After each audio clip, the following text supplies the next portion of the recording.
But when you talk about the players to watch out for, Orko, here are my 5 players to watch out for. Kane Williamson. I think they have to give a lot of emphasis on their batting. The senior players need to step up, as we are going to discuss in the squad coming up as well. Matt Henry, as some may say, that apart from Tim Southee, he's like the spearhead of the pace bowling department. I think they are in a sort of a transition, and they have also been plagued by a number of injuries. That's why they had to look at. So I think Border Gavaskar Trophy is the fixture that people would look at if it comes to the final of a WTC, because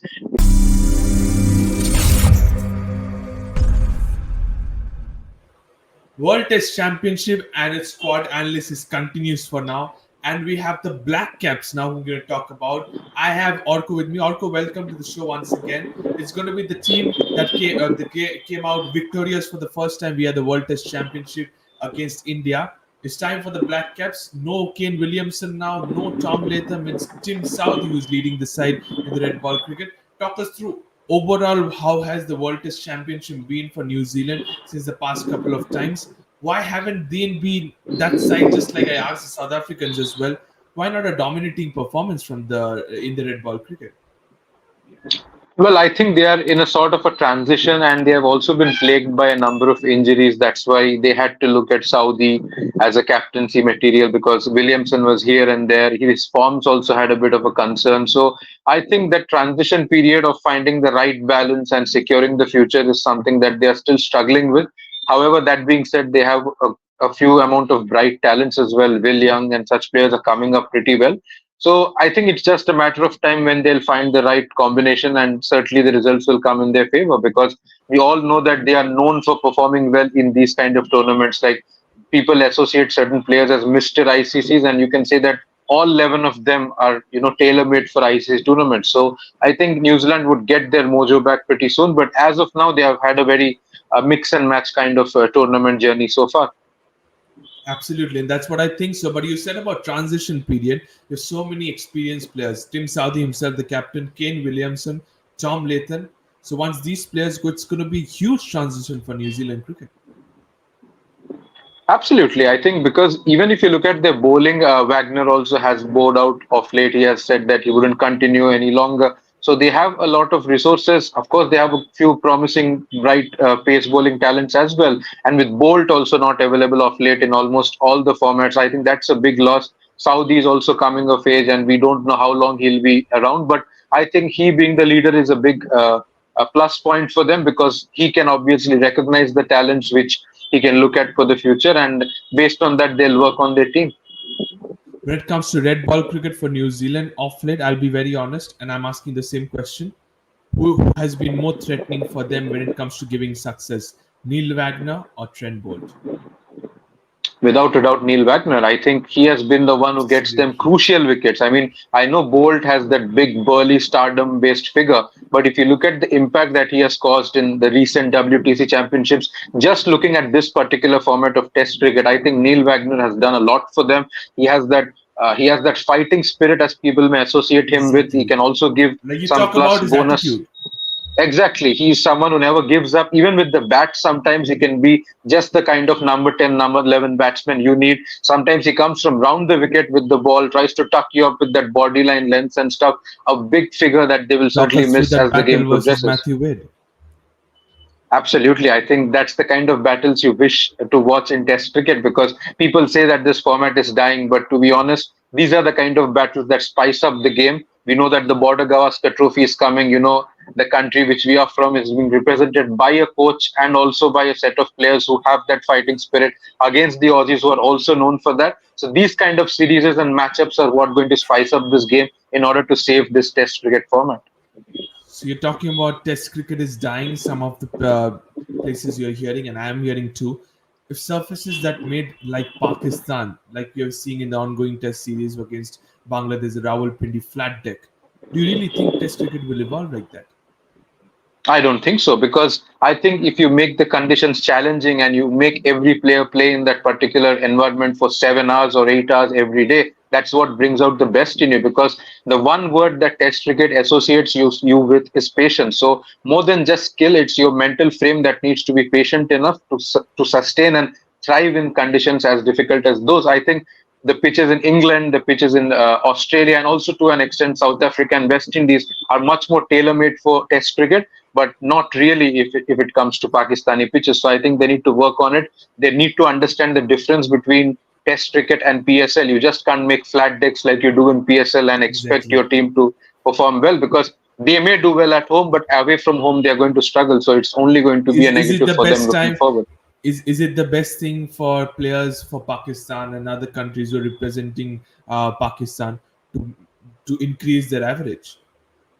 Absolutely. I think if you get a flat deck, you absolutely would like to do that, especially to go up the charts in the WTC run scoring rankings as well. But I think if you look at the functioning of a team, personal milestones and averages really don't matter as long as your team doesn't win. If you score a lot of runs, the opposition will also do the same if it's a flat deck. And knowing that Pakistan has a strength towards pace bowling, they have some wonderful spinners as well. I don't find a reason why they are going for this flat deck approach. Maybe if they make the conditions a bit more spicy for bowling, that will only help Could their be. team grow on the whole. Absolutely. We always say Pakistan is such a fiery pace attack. I haven't seen it yet, to be honest, the threatening they can produce with the ball in hand. But focusing back to New Zealand and where they stand at the moment at number three with 6 matches played, percentage of exact 50 Orco. So there is a chance for them to make it through. And I'll straight away ask you, do they really have a chance before we move on to the schedule? Do you really think I'm sorry, New Zealand has the bandwidth, has the talent to make it to the finals? Will they also be reliant on what happens in the Border Gavaskar Trophy as well?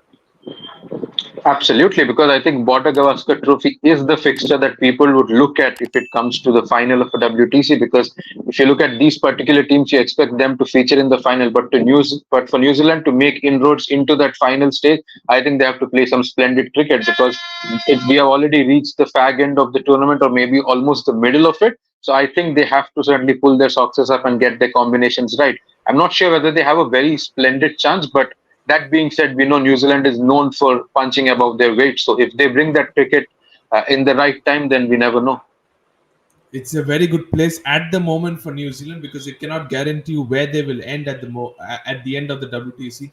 Because if you look into the fixtures remaining for Sri Lanka, remaining for New Zealand to start things proceeding, Sri Lanka away from home, India away from home, England at home.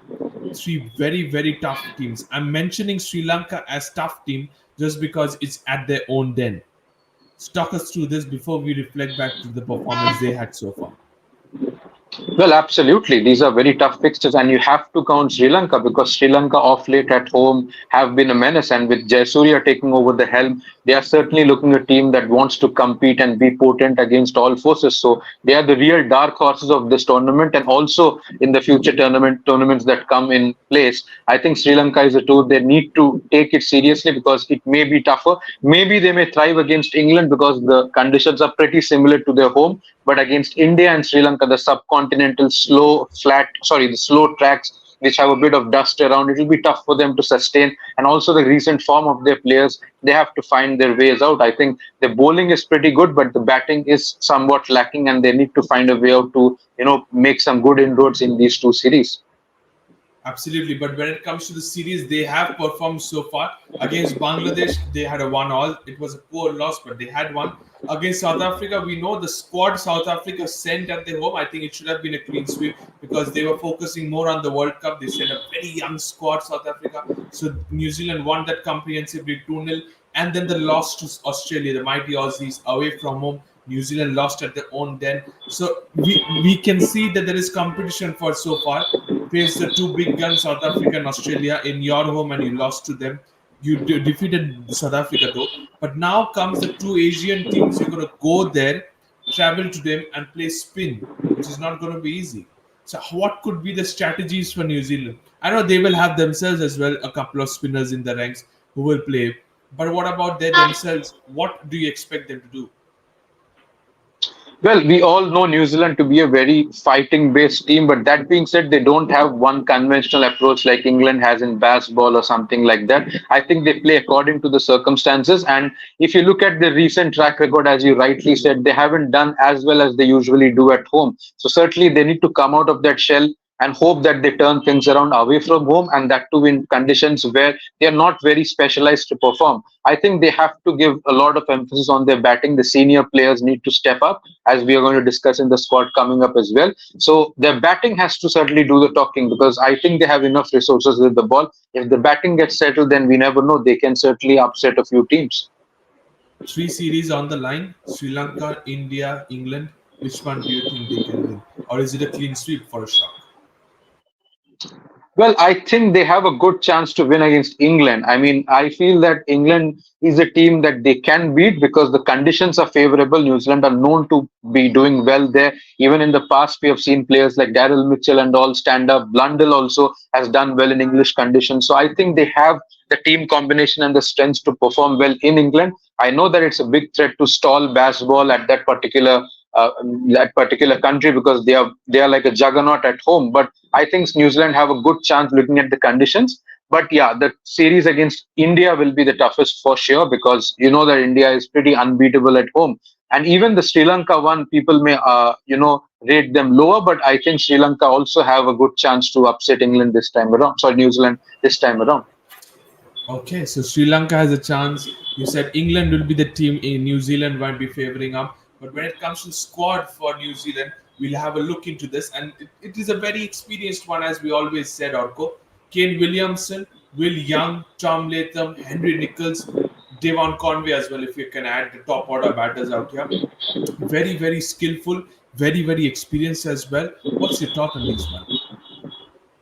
I think they have a balanced squad, but it's just that the form of their batters hasn't been doing pretty well. But if they get that right, then certainly they can punch above the weight. They have a good mix of right and left hand combinations as well, because Nichols is a fine left handed batsman, can bat at Yeah. any situation, play spin well. Santner also gives them a bit of stability lower down the order with the bat. Will Young is a very promising prospect up the order. Kane Williamson, we all know he's like the tank. And Devon Conway, he's someone who can perform in almost all conditions, to be honest. Glenn Phillips, again, is a very, very interesting option to have. And I think it's an asset for any team to have players like Ravindra and Phillips in the same team who can In the bat same as well as squad? they bowl. So Yeah. that's what gives them a lot of depth. And again, the experience of Tom Latham, because he again is a very skillful player who can tackle spin and pace with equal ease. Blundell of late has been doing well. His averages have been skyrocketing. Jamieson, again, a very promising bowler. And if they have to look beyond the life after Neil Wagner and such veterans, I think people like Jamieson, Ben Sears need to step up. Matt Henry, again, a very promising prospect for for red ball cricket. So I think they have a bunch of good players, but it's just that the form that needs to do the talking. And once that happens, New Zealand is going to certainly turn out favorites pretty soon. You said about Tom Blundell, the wicket-keeper batter. I think you have Devon Conway, you have Tom Latham as well. But how underrated is Tom Blundell with the wicket-keeper batter, especially the batter in the middle order? So consistent. You said about his average scores being skyrocketed. Absolutely correct. But the stability he gives, not only at home but away from home, it's going to be challenging to see how he bats in Indian conditions, in Sri Lankan conditions. Is more or less going to be the same. But is he the right fit, the right person to take New Zealand cricket with the gloves forward after Tom Latham gives it up? Well, I think given the options they have a pretty limited set of options available, and I think that they will look at Tom Blundell initially unless they find some juggernaut keeper batsman who is equally good with the gloves and the bat as well. But if you look at the mentality that he has, the experience that he has already gathered around himself, and the way he has thrived in difficult conditions, be it at home or away, I think Tom Blundell will be the man they would look at least for the next 12 to 18 months. And if he can get his form going the right way in these crucial phases of the tournament, it will only do good for New Zealand as the tournament progresses. But you said about the seamers as well. You said you do not have Neil Wagner, you do not have Trent Bolt as well. The Pacers will take a long. You said about Jamieson, but Jamieson is also a very injury-prone player. How much responsibility lies on Tim Southey once he leaves Matt Henry? I think he is the next future for red ball cricket for New Zealand. Absolutely. I think Matt Henry has those perfect lines and length to, operate in these kind of conditions, in these kind of formats. I think more than calling him a T20 or a ODI bowler, I think you can associate Matt Henry to be a proper red ball bowler with his back of the length deliveries, his action, his his height and all that he generates, and the bounce also. I think Matt Henry should look at being the spearhead of this attack. As you rightly said, Tim Southee is aging, Neil Wagner is off, Kyle Jamison's been here and there, and his injury problems are nothing new for us. I think he will certainly have a big role to play, and even Ben Sears, for that matter, has to perform according to his potential. He has been a good bowler in domestic cricket for New Zealand, and Yeah, he has to translate that in the international format as well. But I think they still would search for a few more seamers who do well in these kind of conditions. But to start with, I think people like Matt Henry should step up. the lone spinner, Jazz Patel is there, has been good as well. Mitchell Santner, you have a little bit of off spin, left arm orthodox. Rachin Ravindra, you said it's a blessing in disguise. And if you can play both Rachin and Glenn Phillips, then your spin departments get sorted. So I think things look good, but still, would you want to have a little bit of more spin, especially frontline spinners for New Zealand if you're going traveling to somewhere like Sri Lanka and India coming up?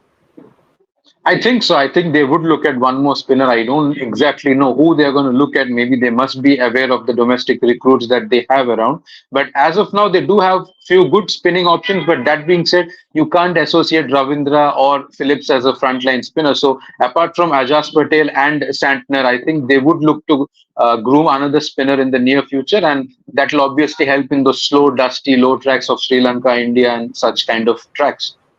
Absolutely, and I think, as you said before, as well, the squad looks good for New Zealand. Experience is there, how they can perform. When it comes to most runs in WTC cycle this time around, Mr. Consistent has to be there amongst the top of the ranks. Ken Williamson, 619 runs. Then you have Rachin Ravindra, the player you spoke so highly about, 446. Glenn Phillips, 314. Darrell Mitchell, 292. And Tom Latham, 268. Sums it up pretty much. All the top orders are there. The middle orders, more importantly, are providing runs as well.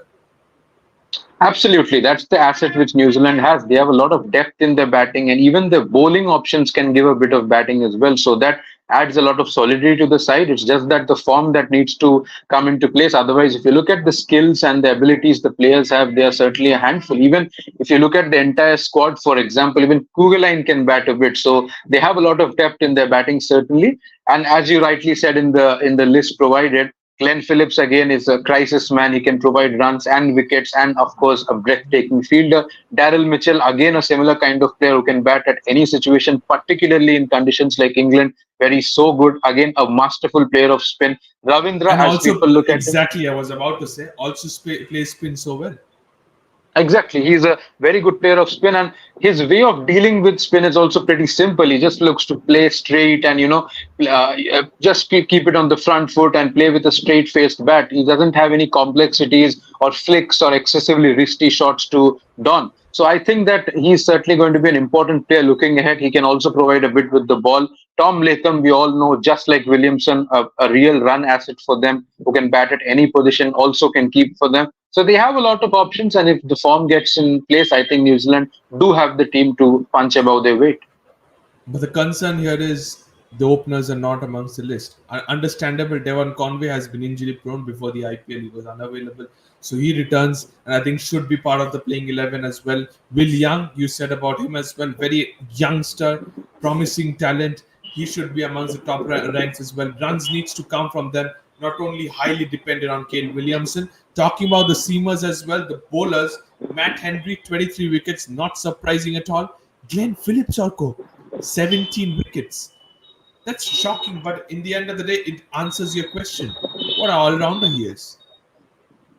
He's a superstar. I think any team would love to have him. Like if you look at the IPL or the T20 format, people say that you have juggernauts and you have miracle men like Sunil Narayan or Andre Russell or such kind of players. But if you look at Glenn Phillips, he's certainly underrated. It's sad that he doesn't get much game time in this Exactly. lucrative IPL. Is he really unlucky to be part of somebody like the Sunrisers Hyderabad where he doesn't get a chance? Without a doubt, I think given the fact that SRH have a lot of options, he hasn't really got his opportunities. But if he gets into any other side for that matter, teams like RCB or maybe Delhi Capitals, they would certainly want to use him at any point of time. So if he's in the auction, he's going to go for a handful, I think, because of his batting, bowling and fielding. He can bat anywhere, literally. Exactly, and I think he is certainly one of the best fielders on the planet as of now. And with his bowling, he's more than just a part timer. So I think that Glenn Phillips is an asset for any team to have, and New Zealand are just lucky to have the best of him right now. Okay, fair enough. But going on to the others as well, another spinner, Ajaz Patel, he has 14 wickets amongst his name. Another spinner, you have Mitchell Santner and then Williams. So only seamer is Matt Henry, and then you could have the likes of Tim Southey, Ben Sears is there. But in Asian conditions, you would like to see spinners stepping up. So that's a very good stat to be seen for New Zealand. Absolutely. I think Patel and Santner have a lot of onus on them. And if they really need a bit more spin, they obviously have Ravindra and Phillips also. And we are seeing Phillips being among the wickets. He cannot be treated as a part timer anymore. So I think that having three good spinners who are in good wicket taking form is certainly important for them going ahead in the tournament. And I think the frontline spinner and the spearhead in this department will be Santner because he has got tons of experience right now. He's almost like the vice captain of the side. I think that's going to be an asset for this team looking forward. Absolutely, and that's terrific to hear from that as well. New Zealand have the talent amongst themselves. But when we talk about Pat Cummins, the leader, he's a bowler, he's a leader. Can we expect the same from Tim Southey as well, the captain, the leader from the front? 12 matches, 33 wickets, best of 5 for 64 with an economy of 2.83. Test matches, very good figures. But can he do the same as a captain for New Zealand in the red ball cricket?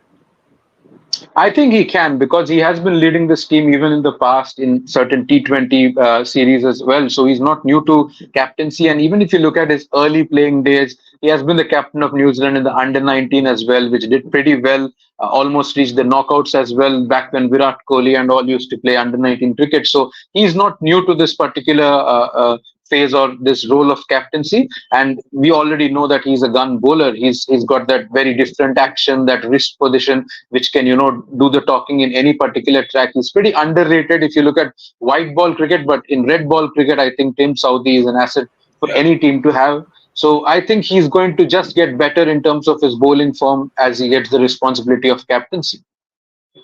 Okay, so you're saying that he's going to get better and better as he has the captaincy shoulders in him as well. Fair enough. But when you talk about the players to watch out for, Orko, here are my 5 players to watch out for: Kane Williamson, Tom Latham, Tom Blundell, Daryl Mitchell, and Matt Henry. I've gone with the only bowler as well as a seamer with a couple of all-rounders, a couple of top-hander batters.